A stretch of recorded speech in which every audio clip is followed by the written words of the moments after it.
The HOA violation notice appeared on my door at 6:47 a.m. on a Tuesday, citing a fence setback violation that didn't exist. I'm Hunter Clark, 34, a project manager for commercial construction in Hillmore, North Carolina. I've lived in Autumn Crossing for 3 years. I know property lines. I know setback requirements. I know my fence sits exactly 18 inches inside my property boundary, well within the required 15-foot setback from the street. The notice referenced Autumn Crossing HOA board meeting minutes from September 15th. It stated that my fence violated Section 4.2.1 of the Architectural Review Guidelines. The violation carried a $150 fine, escalating to $50 daily until corrected. I pulled my original survey from 2021.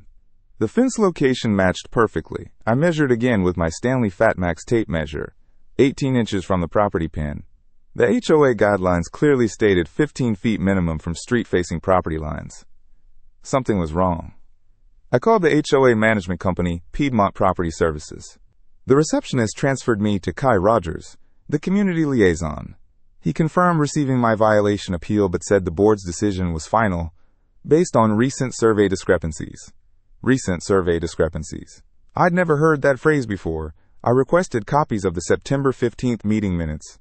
Kai said they'd mail them within 5 business days, per North Carolina General Statute 47 F3 118, standard procedure for HOA document requests. That afternoon, I walked the fence line again. My neighbor's cousin, Mila Rogers, was trimming hedges in her yard next door. She'd been house-sitting for 2 months while her cousin traveled for work. We'd exchanged pleasantries before. She seemed helpful, always offering to collect packages or check on things. Heard about your fence trouble, she said, not looking up from her pruning shears. I hadn't mentioned it to anyone yet. HOA stuff spreads fast around here, she continued. Probably just a paperwork mix-up. These things usually work themselves out. Her tone felt rehearsed. Too casual for someone discussing a neighbor's $150 fine. The meeting minutes arrived 4 days later. Page 3 contained the fence violation discussion. The board had voted unanimously to cite my property based on updated survey measurements indicating encroachment into required setback zones. I read it twice. The language felt formal, official, but something nagged at me about the phrasing. I'd attended several HOA meetings before. The minutes usually reflected more conversational discussion, not this rigid legal terminology. I checked my calendar. September 15th was a Thursday. HOA meetings happened the second Tuesday of each month. Always had since I'd moved in. The meeting date was wrong. I pulled out my HOA welcome packet from 2019. The meeting schedule was printed on official letterhead. Board meetings occur the second Tuesday of each month at 7 p.m. in the Autumn Crossing Community Center. September's second Tuesday was the 10th, not the 15th. Someone had fabricated the meeting minutes. I drove to Hillmore City Hall the next morning. The clerk, a patient woman named Janet, helped me access public records for Autumn Crossing HOA. North Carolina General Statute 47 F3 to 103 requires all HOA meeting minutes to be filed with the county within 30 days. The official filing showed no meeting on September 15th. The last recorded meeting was August 13th. No fence violations discussed.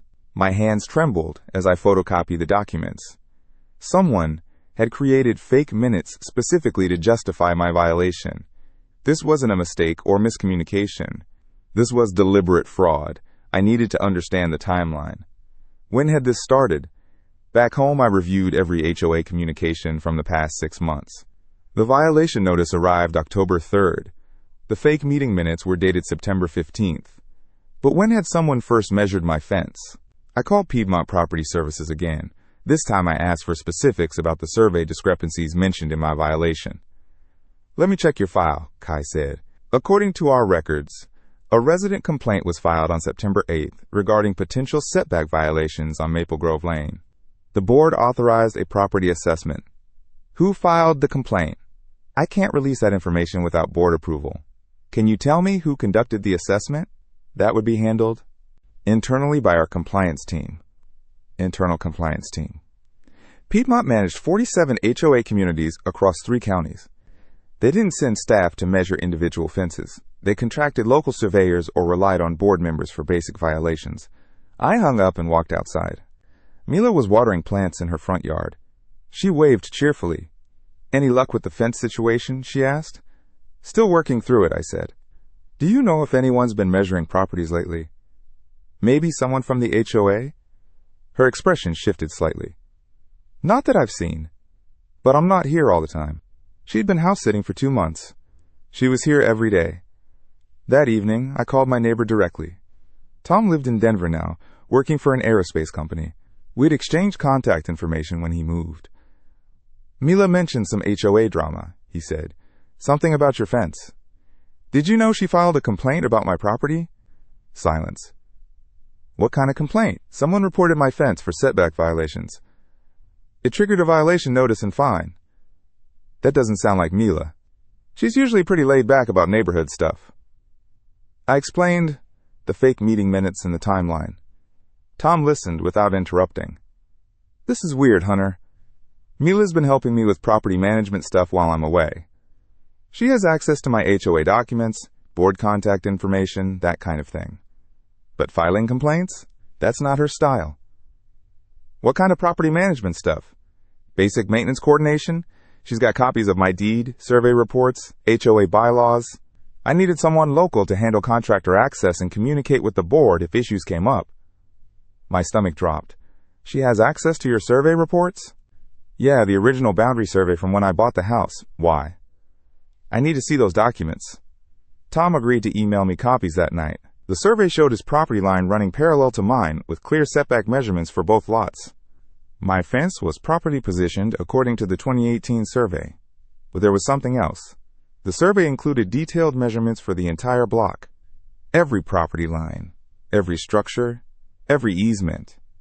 Someone with this document could create convincing fake violations for any house on Maple Grove Lane. I printed everything and spread it across my kitchen table. The pattern became clear. Mila had access to legitimate survey data through Tom's property documents. She'd used that information to create a plausible complaint about my fence. When the HOA requested verification, she'd fabricated meeting minutes to justify the violation. But why target me specifically? I thought back to our interactions over the past 2 months. Casual conversations about neighborhood happenings. Her questions about my work schedule, travel plans, home security system. I'd assumed she was being friendly, making conversation. She'd been gathering intelligence. The next morning, I drove to the Mecklenburg County Register of Deeds office in Charlotte. I needed to verify something that had been bothering me since yesterday. The clerk helped me access property transfer records for Maple Grove Lane. I searched for recent activity, sales, refinancing, anything that might explain Mila's interest in my property. There it was, a purchase offer filed 3 weeks ago. Someone had submitted a formal offer to buy my house through a real estate investment company called Piedmont Holdings, LLC. The offer was for 60% of my home's assessed value. I stared at the document. The buyer's agent was listed as M. Rogers, licensed real estate agent with Carolina Premier Realty. Mila Rogers wasn't just Tom's cousin house-sitting for the summer. She was a real estate agent trying to force me to sell my home at below market value by manufacturing HOA violations that would tank my property value and create legal complications for any potential sale. The fake meeting minutes weren't random harassment. They were the opening move in a calculated scheme to steal my house. I sat in my car outside the Register of Deeds office, staring at the purchase offer document. The pieces clicked together like a puzzle I'd been solving without knowing it. Mila had orchestrated everything. The fake HOA violation, the forged meeting minutes, the pressure to remove my fence immediately. She'd been setting up a scenario where my property would appear legally compromised, making me desperate to sell quickly at any price. I photographed every page of the purchase offer and drove straight to the Hillmore Police Department. Detective Skylar Reynolds from the Regional Property Disputes Unit listened as I explained the situation. She reviewed my documentation with the methodical attention of someone who'd seen similar schemes before. Real estate fraud involving HOA manipulation, she said, making notes. We've had 3 cases this year in Mecklenburg County. The perpetrators target homeowners in established neighborhoods with active HOAs, she explained the typical pattern. Fraudulent agents identify properties they want to acquire below market value. They research HOA bylaws and create fake violations that would be expensive or impossible to resolve quickly. When homeowners panic about legal complications affecting their property value, the agents swoop in with cash offers. The forged meeting minutes are key, Detective Reynolds said. That's document fraud, which carries serious penalties. We'll need to verify the authenticity of your HOA's actual records. I provided contact information for Kai Thompson, our HOA president. Detective Reynolds called him immediately. The conversation was brief but illuminating. Kai confirmed that no board meeting had occurred on August 15th. The HOA hadn't received any complaints about my fence. The violation notice I'd received was completely fabricated. "We're opening a formal investigation," Detective Reynolds told me. "I need you to continue normal interactions with Ms. Rogers while we gather additional. Don't confront her directly. We want to document her ongoing fraudulent activities." That afternoon, I installed a security camera system with audio recording capabilities. The Arlo Pro 4 cameras covered my front yard, driveway, and the area near Tom's house where Mila parked her car. I also contacted my homeowner's insurance company to report potential fraud affecting my property. They opened a claim file and assigned an investigator to document any damages or losses related to the fake HOA violation. The next morning, Mila knocked on my door. "Hunter, I wanted to check on your fence situation," she said, her voice carrying false concern. "Tom mentioned you might be having trouble with the HOA requirements." I kept my expression neutral. "Still working through the details with the board. You know, if this becomes a bigger issue, it could really impact your property value," she continued. "I actually know some investors who buy houses with HOA complications. They handle all the legal stuff. Might be worth considering if you want to avoid a lengthy dispute." She was making her move exactly as Detective Reynolds had predicted. "That's interesting," I said. "Do you have their contact information?" Mila's eyes brightened. "Absolutely, let me get their card." She returned 5 minutes later with a business card for Piedmont Holdings LLC, the same company from the purchase offer I'd found at the Register of Deeds. "They're really good at resolving these situations quickly," she said. "Cash offers, close in 2 weeks. Take care of all the HOA problems. I could arrange a meeting if you're interested." I thanked her and said I'd consider it. After she left, I immediately called Detective Reynolds to report the contact. "Perfect," she said. "We're building a solid case. Keep documenting everything." Over the next week, I received 3 more fake HOA violation notices. Each one cited different fabricated infractions: improper mailbox height, unauthorized landscaping modifications, violation of architectural guidelines for exterior paint color. I photographed each notice and forwarded them to Detective Reynolds. She confirmed with Kai Thompson that none of these violations had been issued by the actual HOA board. The security cameras captured Mila placing the notices in my mailbox during early morning hours when most neighbors were still asleep.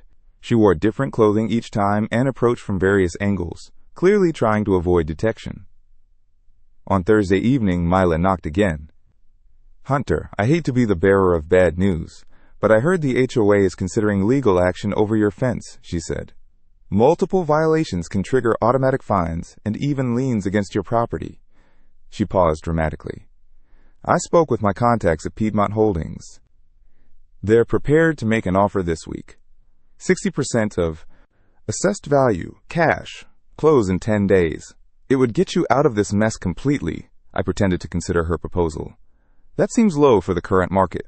"Well, with all these HOA issues, your property value is already compromised," she replied. "This way you avoid legal fees, fines, and the stress of fighting the board. Sometimes cutting your losses is the smart move." I told her I needed time to think about it. That night, I called an emergency meeting with Kai Thompson and 2 other HOA board members, Mila Chen and Kai Rodriguez. We met at Kai Thompson's house to review the situation. I presented all the fake violation notices, the forged meeting minutes, the purchase offer from Piedmont Holdings, and the security footage of Mila placing documents in my mailbox. "This is sophisticated fraud," Kai Thompson said, examining the forged minutes. "She replicated our letterhead perfectly. Even used the correct board member names and meeting format." Mila Chen, our HOA secretary, was particularly disturbed. She somehow accessed our template documents. "These look exactly like our official communications." We discussed how Mila might have obtained HOA templates and board member information. Kai Rodriguez suggested she could have accessed Tom's email account, since homeowners regularly receive HOA communications. "We need to warn other residents," Kai Thompson said. "If she's targeting Hunter, she might be planning similar schemes against other properties." The board agreed to send an emergency notification to all Autumn Crossing residents, alerting them about the fraudulent HOA violations and warning them to verify any unusual communications directly with board members. Detective Reynolds arrived Friday morning with a search warrant for Tom's house. Mila's car was in the driveway. I watched from my living room window as officers executed the warrant. They seized Mila's laptop, printer, and several boxes of documents. The search lasted 3 hours. Detective Reynolds called me that afternoon with an update. "We found everything," she said. "Forged HOA documents, template files, research on property values throughout your neighborhood." She had detailed plans targeting 6 different houses on Maple Grove Lane. The investigation revealed that Mila had been running the scheme for 8 months across 3 different neighborhoods in Mecklenburg County. She had successfully forced 2 homeowners to sell at below market prices before I had discovered her operation. She'll be charged with mail fraud, document forgery, and conspiracy to commit real estate fraud, Detective Reynolds explained. The North Carolina Real Estate Commission is also revoking her license. Mila was arrested that evening as she attempted to leave Tom's house with packed suitcases. The HOA board held an emergency meeting the following week to address security improvements and communication protocols. We implemented new verification procedures for all official notices and created a secure board member contact system. Kai Thompson personally apologized for the security breach that had allowed Mila to access our HOA templates and member information. "We're implementing digital security measures to prevent this from happening again," he assured me. The investigation also revealed that Tom had been completely unaware of his cousin's activities. He'd given her access to his house and email account while he traveled for work, never suspecting she was using his property as a base for real estate fraud. Detective Reynolds recommended that I file a civil lawsuit against Mila and Piedmont Holdings to recover damages and legal expenses. My attorney estimated the fraudulent scheme had cost me approximately $8,000 in security system installation, legal consultations, and property value impact. 3 weeks later, Mila pled guilty to all charges in exchange for a reduced sentence. She received 2 years in prison and was ordered to pay restitution to all affected homeowners. The case made local news as an example of sophisticated real estate fraud targeting suburban neighborhoods. Detective Reynolds used it as a training case for other property dispute investigators. I testified at Mila's sentencing hearing, describing the stress and financial impact of her fraudulent scheme. The judge noted that her actions had undermined trust and legitimate HOA governance and property ownership rights. "This type of fraud strikes at the foundation of home ownership security," the judge said before imposing sentence. The Autumn Crossing HOA implemented new security protocols based on recommendations from the police investigation. "We now require 2-factor authentication for all official communications and maintain encrypted records of board meetings and decisions." 6 months later, I stood in my backyard watching the new security cameras record nothing more threatening than squirrels raiding the bird feeder. The Autumn Crossing neighborhood had returned to its quiet suburban rhythm. Property values had recovered from the brief uncertainty caused by Mila's fraud scheme. New families moved into the development, drawn by our enhanced security measures and transparent HOA governance. Tom Rogers had moved away 2 months after his cousin's sentencing. He couldn't handle the constant reminders of how his trust had been exploited. I understood his decision, though I missed having a reasonable neighbor next door. The new family who bought his house, the Hendersons, appreciated the detailed property documentation I provided during their closing process. I helped new homeowners understand their property rights and HOA limitations, which made the betrayal even worse. My civil lawsuit against Mila and Piedmont Holdings resulted in a settlement that covered all my expenses, plus additional damages. The fake real estate company had dissolved immediately after her arrest, but her personal assets were sufficient to satisfy the judgment. Detective Reynolds contacted me last month about testifying in a similar case in Charlotte.